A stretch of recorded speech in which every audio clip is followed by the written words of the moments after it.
Me revoici pour un petit cours académique.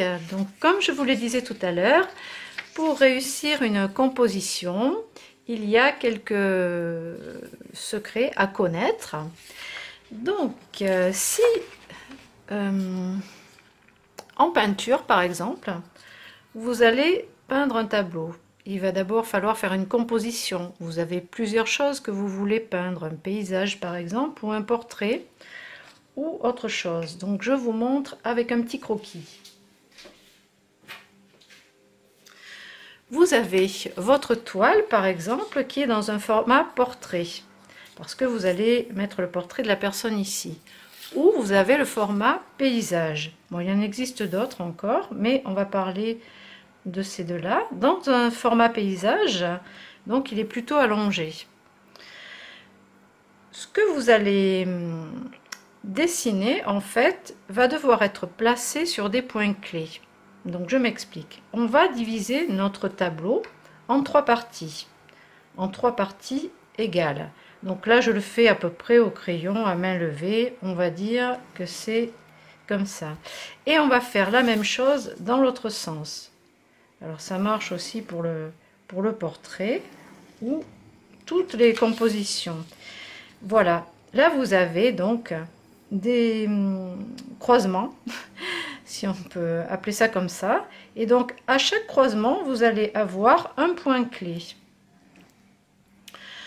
Sur notre page de scrap, elle est carrée, donc on peut faire la même chose. Voilà. Et donc, quand on va placer nos éléments, pour que le tableau soit intéressant à regarder, on va placer nos éléments les plus près de ces points clés. Alors, ça peut être que à un endroit, mais pas aux quatre, hein. On va surtout pas mettre notre sujet intéressant en plein milieu. Par exemple, je vais dire que mon sujet que je veux dessiner ou la photo que je veux coller ou mes embellissements, ça va être cette fleur. Donc si je la colle ici, ça va être intéressant.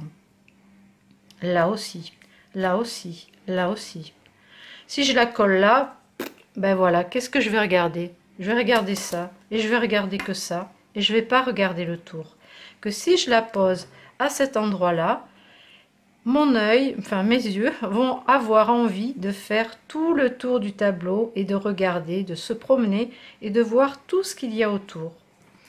Donc pareil là-dessus, je vais faire un paysage, par exemple, je vais mettre la terre, le ciel, 2/3 de ciel, 1/3 de terre, avec des nuages. Je vais mettre des nuages par ici. Et ici, je vais placer un cyprès. Voilà. Alors, admettons que je mette que ça. Eh bien, mes yeux vont se promener tout autour du tableau. Si je mets le cyprès en plein milieu, qu'est-ce qu'on va faire? Eh bien, on va regarder le cyprès et puis c'est tout. Donc, aucun intérêt. Évidemment, si c'est un portrait, c'est différent. On va regarder que le portrait. On s'en fout un peu de ce qu'il y a derrière, quoi. Donc, en scrap, c'est la même chose. Et ensuite, enfin en scrap, moi j'ai décidé que ce serait la même chose pour que ma composition soit équilibrée et qu'elle soit intéressante à regarder. Par exemple, il y a différents types de compositions. On peut avoir une composition en triangle. On va placer nos éléments par ici et le reste sera un peu plus dégagé. On va pouvoir faire une composition en diagonale, donc placer tous nos éléments par ici. Allez, je vous montre ce que ça donne sur la page de scrap, ce sera peut-être plus parlant. Donc je reprends la page qu'on a réalisée tout à l'heure. Donc j'ai rajouté juste des petits pistils de fleurs pour donner de la légèreté ici et là, et surtout pour retrouver le blanc très lumineux qu'on retrouve sur la photo et sur l'écharpe, sur le snood de Rachel. J'ai rajouté juste des petits enamel dots et c'est tout. Donc voilà la composition. Alors là, qu'est-ce qu'on peut remarquer? Qu'on a déjà sur la feuille dessiné ces jolis oiseaux. Et donc moi, ce que j'ai voulu faire, c'est une composition en triangle, mais dans ce coin bas droit. Donc j'ai placé ma photo ici et ensuite le maximum d'éléments ici pour que ce soit plus chargé dans ce triangle là. Vous remarquez qu'ici il n'y a rien. Admettons que j'ai envie de mettre un oiseau ou une fleur là. Et ben voilà, ça fout tout en l'air, c'est le bazar. Qu'est-ce qu'on regarde? Bon, on va regarder le portrait et puis là, ben voilà, qu'est-ce que ça fait là? Ça va pas du tout, ça, c'est le bin, ça.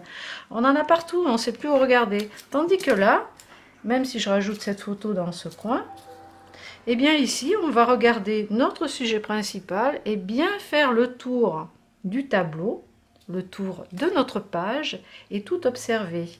Alors j'aurais pu mettre une toute petite fleur, j'en ai teinté une blanche tout à l'heure, par ici. On est encore dans notre composition en triangle là, on ne dépasse pas sur cette partie-là. Alors je ne sais pas si c'est très clair, si vous arrivez à visualiser ce que je veux dire, mais pensez à votre composition. Comme en peinture, avant de placer vos éléments, réfléchissez à la composition de votre page. Est-ce que vous allez faire un triangle dans ce sens? On aurait pu charger un petit peu plus. Ici, c'est plus léger. J'aurais pu venir ici, par exemple, et faire une composition en triangle. Bon, évidemment, la fleur là-haut, ça n'a aucun rapport, mais finalement, ce triangle-là, c'est mieux, quoi. Quoi d'autre? Vous remarquez que par rapport à nos points clés, eh bien on a nos deux oiseaux qui sont placés déjà dans deux points clés. Donc on va dire que la feuille, même si elle est vide, déjà la composition est agréable à regarder et on n'a plus qu'à rajouter quelques éléments et le tour est joué. Donc là je peux dire que c'est un peintre qui a réalisé cette composition, ou quelqu'un qui a étudié les beaux-arts pour connaître un petit peu la composition. Si je prends une autre feuille, celle-ci par exemple, je vais enlever l'autre parce que ça perturbe un peu, on voit pas bien les bords. Vous voyez que à cet endroit, on a le sujet principal, le texte et les cœurs. Le reste, c'est du fond. Donc là, on est proche de notre point clé. Vous voyez, si je replace mes lignes dans les deux sens, eh bien le cœur est proche de ce point clé. Donc là, on a déjà un bel équilibre. À l'arrière, qu'est-ce qu'on a? Ben, à l'arrière, c'est pareil, on a cette fleur, donc proche de ce point clé, et une envolée d'oiseaux proche de ce point clé également. Donc, on a laissé le reste libre, un peu plus dégagé. À nous de faire notre composition. Alors comment on pourrait faire ici pour que ce soit équilibré? On va pas mettre la photo ici pour avoir tous nos embellissements là et un côté vide. Ce serait pas très intéressant. Donc on va essayer soit de travailler dans ce sens en diagonale. Bon, les oiseaux là sont très légers en fond, mais on va pouvoir placer notre sujet par ici et continuer par là. Enfin, je vous fais un truc très très simplifié, mais pour que vous puissiez comprendre la composition. Et c'est cette composition qui va vous donner l'équilibre de votre page. Le fait qu'elle soit agréable à regarder, que vous ayez envie de vous promener dessus, voilà, c'est pas qu'il y ait forcément trop d'éléments ou qu'ils soient plus beaux les uns que les autres. Elle est déjà simple et très agréable à regarder parce que la composition est équilibrée. Voilà, bon, je sais pas si je vous ai trop pris la tête avec cette histoire de composition. Bon, ce sont les bases qu'on apprend en peinture. Enfin, du moins quand on fait l'école des beaux-arts, c'est une des matières importantes pour que notre tableau soit réussi.